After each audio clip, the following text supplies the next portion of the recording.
നെടിയശാല പള്ളിയുടെ മുന്നിലൂടെയാണ് നമ്മളിപ്പോൾ യാത്ര ചെയ്യുന്നത്. തൊടുപുഴയിൽ നിന്നും 8 കിലോമീറ്റർ ദൂരത്തിലായുള്ള മുണ്ടന്മല വ്യൂ പോയിന്റിലാണ് നമ്മൾ ഇന്ന് എത്തിയിരിക്കുന്നത്. ഇതാണ് ചിൽഡ്രൻസ് പാർക്കും വാച്ച് ടവറും. ഇവിടെ നിന്നുമുള്ള താഴ്വാര കാഴ്ചകളും വളരെ മനോഹരമാണ്. പവലിയനിലേക്കുള്ള പ്രവേശന പാസ് മുതിർന്നവർക്ക് 10ഉം കുട്ടികൾക്ക് 5 രൂപയുമാണ്. 3 നിലകളുള്ള ഈ വാച്ച് ടവറും ഇവിടുള്ള ദൂരദർശിനിയുമാണ് മുണ്ടന്മലയിലെത്തുന്ന സന്ദർശകരെ ഏറ്റവും ആകർഷിക്കുന്നത്. ദൂരക്കാഴ്ചകൾ കാണുവാനായി നമുക്കൊരു ബൈനോക്കുലർ കിട്ടിയിട്ടുണ്ട്. ഇതിലൂടെ നോക്കുമ്പോൾ നമുക്ക് ഒരുപാട് ദൂരക്കാഴ്ചകൾ കാണുവാൻ സാധിക്കും. തൊടുപുഴ മൂവാറ്റുപുഴ ഏരിയയുടെ കാഴ്ചകളാണ്. മഴ കഴിഞ്ഞ സമയത്താണെങ്കിൽ കോടമഞ്ഞ് കയറിയ മലനിരകളും കാണാം. മുണ്ടന്മലയിൽ 5 വർഷം മുമ്പ് പവലിയൻ മാത്രമാണ് തുടങ്ങിയത്. പിന്നെ പാർക്ക് തുടങ്ങി.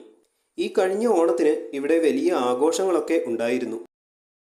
ചിൽഡ്രൻസ് പാർക്കിലേക്കുള്ള പ്രവേശന നിരക്ക് 20 രൂപയാണ്. 13 വയസ്സിൽ താഴെയുള്ള കുട്ടികൾക്ക് മാത്രമാണ് പ്രവേശനം. അപ്പോൾ ഇതുപോലെ ഭാവിയിൽ ടൂറിസത്തിൻ്റെ കാര്യത്തിൽ നല്ല വളർച്ച പ്രതീക്ഷിക്കാവുന്ന ഒരു സ്ഥലം കൂടിയാണ് മുണ്ടന്മല. അപ്പോൾ എല്ലാവരും തന്നെ ഇവിടെ വരുവാനും ഈ കാഴ്ചകളൊക്കെ ആസ്വദിക്കാനും ശ്രമിക്കുക.